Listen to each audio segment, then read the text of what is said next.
How can we जज this thing कि जो हमने पढ़ाई करी है वो सही करी है। डेफिनेटली आप लोग के साथ ऐसे होने वाला है कि आप ज्यादा बर्न आउट हो जाएंगे और उसके बाद जो है आपको पढ़ने का मन नहीं करेगा। आपके दिमाग में ये नहीं होना चाहिए कि मैं सर बहुत सारे क्वेश्चंस कर लूंगा। ठीक है, ध्यान रखें, आप में से बहुत सारे बच्चे कभी कभार कुछ ऐसा कंटेंट उठा लेते हैं जिसके अंदर बहुत ज्यादा डिफिकल्ट क्वेश्चन होते हैं। मैक्स टू मैक्स आप लोग के पास 5 महीने का टाइम है। क्या करना है, इसके अंदर क्या स्ट्रेटेजी रखनी है जिससे कि डेफिनेटली आपके जो सिलेक्शन है, जो आपकी रैंक आने वाली है, उसके अंदर आपको फायदा मिले। जेईई 2026 के एग्जामिनेशन की आप में से बहुत सारे बच्चे जो है प्रिपरेशन कर रहे हैं, बट हमें क्या क्या चीजों का बहुत जरूरी है कि इनका ध्यान रखना तो सर बहुत जरूरी होता है। अगर आप ये सारे पॉइंटर्स ध्यान रखेंगे तो डेफिनेटली आपको जो है आपके एग्जाम में सक्सेस मिलने के चांसेस बहुत ज्यादा बढ़ जाएंगे। तो देखिए, हम सबका मिशन जेईई 2026 है। अगर आप काउंट करोगे तो आज जो है अगस्त मंथ जो है हमारा चल रहा है। आपके पास टाइम सितंबर, अक्टूबर, नवंबर, दिसंबर, जनवरी, मैक्स टू मैक्स आप लोग के पास 5 महीने का टाइम है। क्या करना है, इसके अंदर क्या स्ट्रेटेजी रखनी है जिससे कि डेफिनेटली आपके जो सिलेक्शन है, जो आपकी रैंक आने वाली है, उसके अंदर आपको फायदा मिले। तो चलिए थोड़ी सी बातचीत कर लेते हैं। आपको अपना टाइम बिल्कुल भी वेस्ट नहीं करना है। What are the important points जो हमें ध्यान रखने हैं, मैं आपको बताता हूं। बच्चों, इट इज वेरी इंपॉर्टेंट कि हम लोग के पास एक डेली शेड्यूल हो। हम में से बहुत सारे बच्चे जब अपनी प्रिपरेशन कर रहे होते हैं तो हमें यह पता ही नहीं होता है कि डेली शेड्यूल का क्या बेनिफिट हो सकता है। तो इन पॉइंटर्स के बारे में मैं कुछ आपसे बात करता हूं और उसको आपको रिलीजियसली फॉलो करना है। Sir, what is the meaning of this religiously follow? होता क्या है ना, जब भी हम प्रिपरेशन कर रहे होते हैं तो कभी कभार हम बहुत ज्यादा मोटिवेटेड होके अपने आप को ओवर बर्न कर लेते हैं। ये ओवर बर्न क्या होता है? जैसे देखो, कभी कभार आप मोटिवेटेड होंगे और आप कोशिश करेंगे कि मैं आज लगातार पूरे दिन पढ़ाई कर लेता हूं या लगातार 2 दिन तक पढ़ाई कर लेता हूं। फिर डेफिनेटली आप लोग के साथ ऐसे होने वाला है कि आप ज्यादा बर्न आउट हो जाएंगे और उसके बाद जो है आपको पढ़ने का मन नहीं करेगा। तो प्लीज ऐसा ना करें।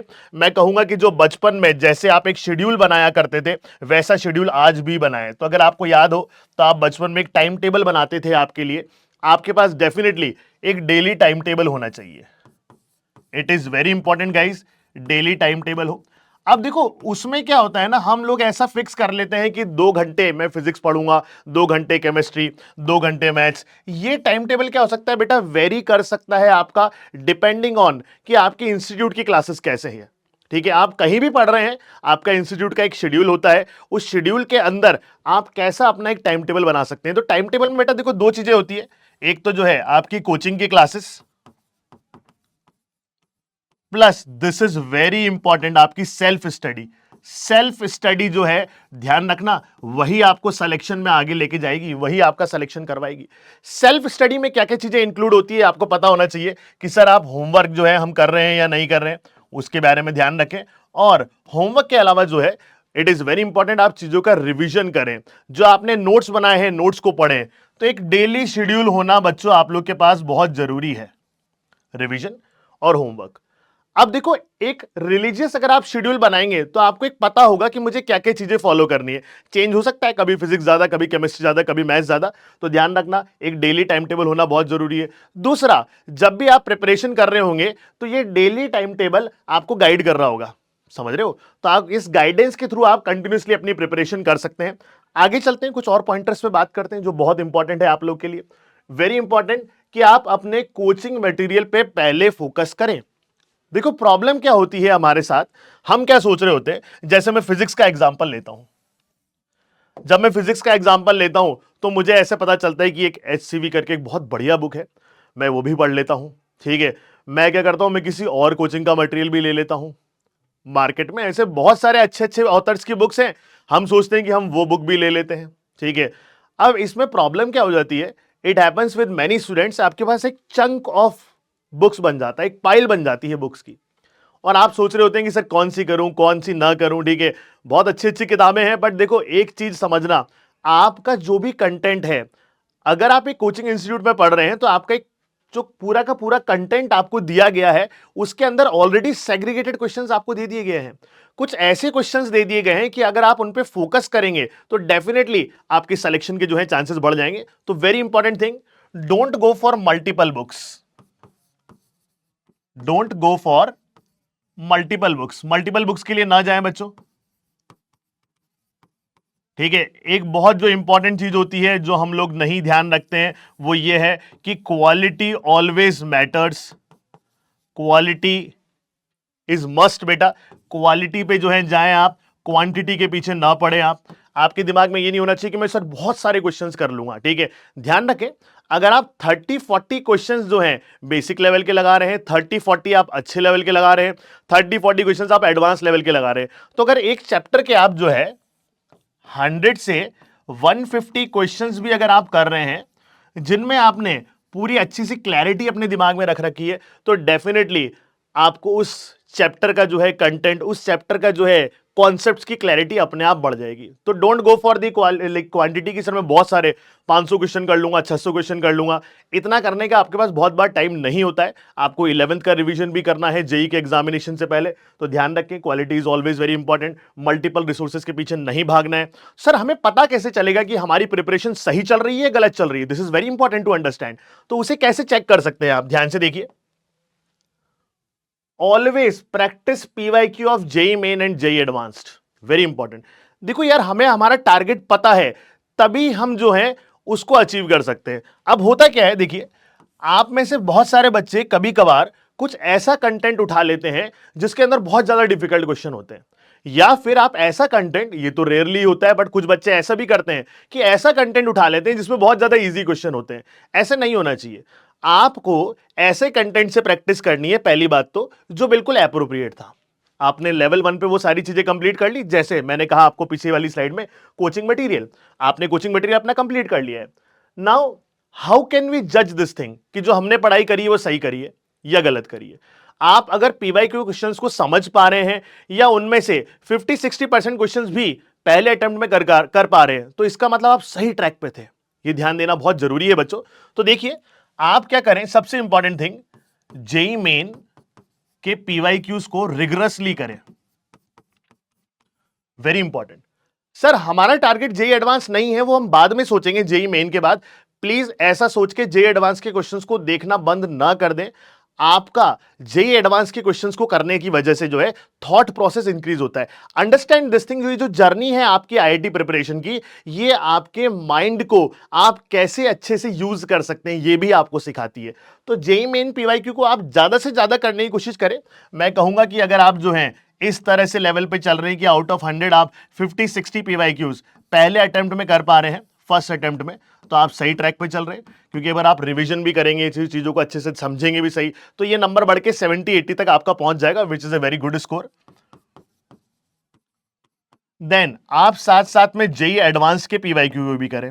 सर हमें जनरली कितने साल के पीवाईक्यूज करने चाहिए? बहुत इंपॉर्टेंट डाउट है बच्चों, ठीक है। तो मेरा ये सजेशन रहेगा कि आप जेई मेन की पीवाईक्यू करने जाते हैं तो बहुत सारे क्वेश्चंस आपके पास अवेलेबल होते हैं। आप बहुत पीछे ना जाएं कि सर 2015, 14, 16 उस वक्त में पहुंच गए, इतना पीछे ना जाएं। आप अगर लास्ट 5 ईयर्स के भी कर रहे हैं, so that is very very beneficial for you. Last 5 years, समझ रहे हो ना? तो ये बहुत काम की चीज है। सर जेई एडवांस में, हाँ जेई एडवांस में कोई दिक्कत नहीं। अगर आप जो है लास्ट 10 साल के भी कर रहे हैं, 12 ईयर्स के भी कर रहे हैं, तो बिल्कुल डेफिनेटली आपको फायदा होगा। 10 to 15 ईयर्स के जो है ये क्वेश्चंस अगर आप लगाने की कोशिश करेंगे तो definitely it will help you. तो ध्यान रखें, पीवाईक्यू आपको हेल्प करेगा ट्रैक करने में कि आपकी जो है प्रिपरेशन सही स्ट्रेटेजी से जा रही है या नहीं जा रही है। What can we do further sir? और क्या कर सकते हैं? देखो बहुत इंपॉर्टेंट है टाइम मैनेजमेंट को इंप्रूव करना आपके, और एक्यूरेसी को ट्रैक करना। हम जब भी अपना होमवर्क कर रहे होते हैं या जब भी कोई टेस्ट पेपर लिखते हैं, तो बहुत सारे बच्चे ये चीज कहते हैं कि सर मैं टाइम के अंदर चीजें कंप्लीट कर ही नहीं पाता हूं, ठीक है, मुझे आता सब कुछ है पर मैं कर नहीं पाता हूं। देखो इसमें प्रॉब्लम क्या है, आप इस चीज को समझिए। जब भी कोई एक बैट्समैन होता है, जब वो नेट में प्रैक्टिस कर रहा होता है, अगर वो नेट में स्पिनर से प्रैक्टिस करे और एग्जाम जैसे उसका एग्जाम क्या है, उसका एग्जाम है मैच को खेलना, उस मैच में जाके वो फास्ट बॉलर के सामने डायरेक्ट खेले, ऑब्वियस सी बात है सिंक्रोनाइजेशन बैठेगा ही नहीं। वही प्रॉब्लम हमारे साथ हो जाती है। जब हम घर पे होमवर्क कर रहे होते हैं तो हमारे साथ बहुत सारे डिस्ट्रैक्शंस जुड़े हुए होते हैं, ठीक है। सो ध्यान रखिए, आपको जो है keep your self away from distractions. अपने आप को डिस्ट्रैक्शन से दूर रखो। सर ये डिस्ट्रैक्शंस क्या है? भाई जो सबसे बड़ा डिस्ट्रैक्शन है आज की लाइफ में वो है सोशल मीडिया। ठीक है सर, सोशल मीडिया पूरा ही बंद कर दें क्या? देखो यार, ये कर पाना तो बच्चों के लिए बहुत डिफिकल्ट होता है कि सोशल मीडिया को टोटली जीरो कर दें। पर मैं बच्चों को ये गाइड करता हूं कि आप एक पर्टिकुलर अपने लिए टाइम को डिसाइड कर लें कि सर मैं अगर इंस्टाग्राम चलाना है तो इसी 15 मिनट चलाऊंगा। अब होता क्या है ना यार, हम पढ़ रहे होते हैं, इंस्टाग्राम पे नोटिफिकेशन आता है, कोई दोस्त रील शेयर कर देता है, व्हाट्सएप पे कहीं बातें चालू हो जाती है, टेलीग्राम पे कहीं बातें चालू हो जाती है, वहां आपका टाइम वेस्ट हो जाता है। अगर आप इन्हें यूज कर रहे हैं इन चीजों को तो वो गलत नहीं है, बट एक स्ट्रैटेजी आपके पास होनी चाहिए। तो मैं जो कह रहा हूं, आपका टाइम मैनेजमेंट बहुत इंपॉर्टेंट होना चाहिए। तो keep yourself away from distraction, social media से दूर रहें। बट ठीक है यार, यूज तो करना ही पड़ता है आज के जमाने में, तो एक टाइम फिक्स रखें। जब भी आप होमवर्क करें, do homework in timed manner. Sir इसका क्या मतलब है?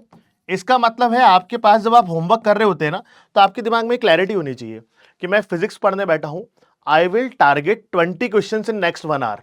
अगर जेई मेन के है तो टारगेट कर ही सकते हो। अगर मैं जेई एडवांस के करने बैठा हूं तो आई विल टारगेट लेट्स से 12 और 13 question in next 1 hour. For the beginners, यार इतना तो कोशिश करनी ही पड़ेगी हमें। तो आप एक टाइम मैनर में करें, डिसाइड टाइम। होमवर्क करने से पहले एक बार डिसाइड करें। अब देखो, कहीं कहीं लोग बाग इसको अपोज भी करेंगे कि नहीं यार, पहली बार सीख रहे हैं तो टाइम का क्या मैनर है, टाइम को क्यों डिसाइड करके करें। बट देखो, फायदा ये होता है, एटलीस्ट आपके दिमाग में थोड़ा सा रश रहता है, करना है करना है करना है। वरना क्या होता है, सर मैं 15 मिनट पढ़ता हूं, एक क्वेश्चन करता हूं, फिर ब्रेक लेता हूं, फिर पढ़ता हूं, तो आप कभी अपने ट्रू पोटेंशियल को जज ही नहीं कर पाते। तो ध्यान रखें, टाइम मैनेजमेंट बहुत इंपॉर्टेंट है। अपनी एक्यूरेसी को चेक करें, ठीक है, कि सर जब मैं होमवर्क कर रहा हूं तो इन होमवर्क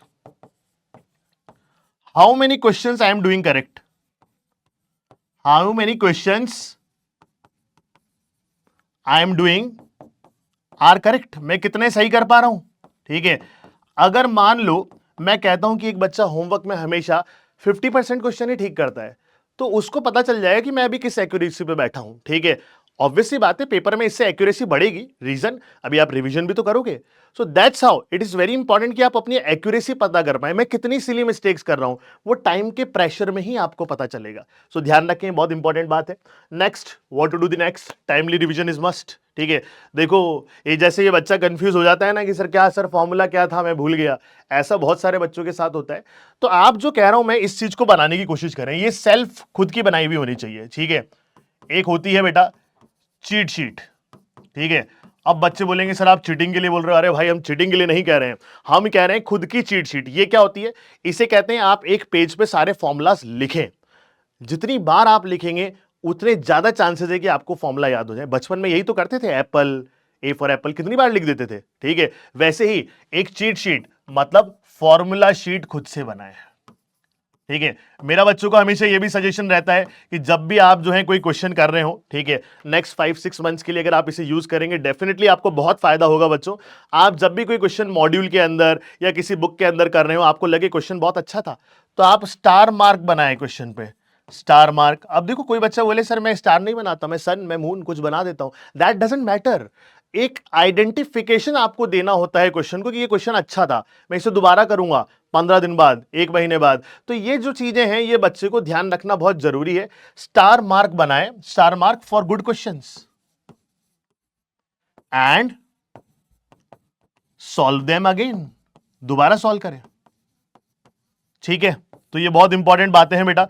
इन सब के लिए टाइमली रिवीजन करने से डेफिनेटली हमें अपनी प्रिपरेशन में बूस्ट मिलता है, तो ये ध्यान रखना। नेक्स्ट आगे क्या है? Don't procrastinate, start now.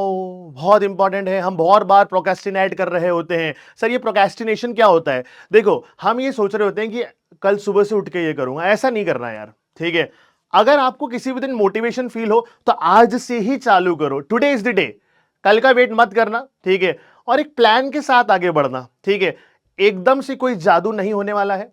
अगर आपके 300 में से मान लो अभी मार्क्स आते हैं 100, तो आपको प्रोक्रेस्टिनेट नहीं करना है कि कल पढ़ाई चालू करूंगा। आज ही सोचना है आपको कि how can I bring this to 120 और 130। अगर ये अचीव हो जाएगा तो इंसान तो लालची होता है, इंसान सोचता है फिर कि 150 कैसे आएगा। तो make a plan for your self. कोई और प्लान आपका नहीं जान सकता है एग्जैक्टली। रीजन, आप ही को पता है आपका क्या वीक है। आप ही को पता है कि फिजिक्स में दिक्कत चल रही है, केमिस्ट्री में दिक्कत चल रही है। जहां दिक्कत चल रही है उस पर थोड़ा एक्स्ट्रा फोकस करना है, प्रोक्रेस्टिनेट नहीं करना है। डेफिनेटली ये सारी गाइडलाइंस अगर आप फॉलो करेंगे, एक आइडियल स्टूडेंट बनने की कोशिश करेंगे, तो सक्सेस मिलने के चांसेस आपके बढ़ जाएंगे। यहां पे आगे क्या क्या रखा है मैंने, स्टॉप कंपेयरिंग विद अदर्स। होता क्या है, हम हमारी क्लास में कोई एक ऐसा बच्चा देख लेते हैं कि सर वो तो बहुत ज्यादा स्कोर कर रहा है, मेरे को तो ये भी नहीं आता है, मेरा बैकलॉग हो चुका है, बैकलॉग हो चुका है। ठीक है, हमारे क्लास का जो टॉपर है वो बहुत आगे है, टॉपर जो है हमारे बैच के अंदर वो 300 में से 280 मार्क्स लेके आ रहा है, and I am still struggling eight 100। आप उससे कंपेयर करते हैं, डिमोटिवेट हो जाते हैं, प्रोसेस ही गलत हो जाता है। क्या कभी भी कोई स्पोर्ट्स अगर तुमने खेला हो तो क्या ऐसे ही खेला था कि भाई मैंने सचिन तेंदुलकर को देखा था, मैं क्रिकेट खेलने में इंटरेस्टेड हूं, मैंने सचिन तेंदुलकर को देखा था और बोला था 14,000 runs in test matches, how can I do that? Obviously it is very difficult कि वहां तक आप पहुंच पाओ, बट देखो कंसिस्टेंटली एफर्ट मार मार के आज जो रूट भी तो वहां तक पहुंच गए हैं, तो बहुत क्लोज है। ठीक है, अभी क्लोज जो है उनसे, सचिन से आगे नहीं निकले, बट दस यस उन्होंने कंटिन्यूसली लॉन्गर टाइम तक एफर्ट मारा। तो तुम्हें अगर इस स्कोर तक पहुंचना है, तुम एक दिन में नहीं पहुंच सकते हो। Stop comparing with others. आपको क्या करना है, अपनी जर्नी खुद की जीनी है। खुद की जर्नी कैसे जीनी है, आपको हमेशा यह समझना है कि यार मुझे क्या नहीं आता, क्या मैं इससे कल सुबह थोड़ा सा बेटर हो सकता हूं, नेक्स्ट 1 वीक में मैं क्या ये टारगेट कर सकता हूं। मेक स्मॉल टारगेट्स, छोटे छोटे टारगेट्स बनाओ, है ना। ऐसा नहीं करना यार दूसरों से कंपेयर करके आप कंफ्यूज हो रहे हो कि सर वहां कैसे पहुंचूंगा, मेरा सिलेक्शन नहीं हो सकता। नेगेटिव थॉट्स सबसे पहले जो है हमारे दिमाग से हमें दूर रखने। What is the next thing, seek help whenever you are stuck. Help लेना बहुत जरूरी है बेटा। ठीक है, हम क्या करते हैं, कभी भी स्टक होते हैं तो हम कुछ गलत गलत कॉन्सेप्ट दिमाग में सोच लेते हैं और सोचते हैं कि यही सही है और उससे आगे बढ़ जाते हैं। नहीं यार, आप अपने टीचर्स से हेल्प ले। ठीक है, अब ये जो है हेल्प बहुत सारी तरह से हो सकती है। आजकल ऑनलाइन जो है प्लेटफॉर्म्स पे जो है आपके पास इतना सारा कंटेंट अवेलेबल है। ऑनलाइन हो गया, आपके टीचर्स हो गए, ठीक है, आपका क्लासरूम हो गया। ठीक है, क्लासरूम के अंदर जो है आप हेल्प लीजिए अपने टीचर्स से। तो बहुत सारी चीजें आपके पास है जिनसे आप हेल्प लेके आगे बढ़ सकते हैं। तो take care of these things, this is very important. ये सारी चीजें अगर आप गाइडलाइंस ध्यान रखेंगे, सो यस इट्स श्योर कि आपका जो आज परफॉर्मेंस है आप उससे ऊपर बढ़ पाएंगे। ठीक है, सो आई होप ये सारे पॉइंटर्स का आप ध्यान रखेंगे। और जेई 2026 में जो नेक्स्ट 6 मंथ्स आपके लिए हैं, so don't waste your time. ठीक है, इट इज वेरी इंपॉर्टेंट। अगर आप गाइडलाइंस को ध्यान रखते हुए, चीजों को समझते हुए आगे बढ़ेंगे और सिर्फ पहले अपने बारे में सोचेंगे कि मैं अपने आप को कैसे धीरे धीरे इंप्रूव कर सकता हूं, सो डेफिनेटली आपको सक्सेस मिलेगी। So that's all about this session. All the best for JEE 2026 guys.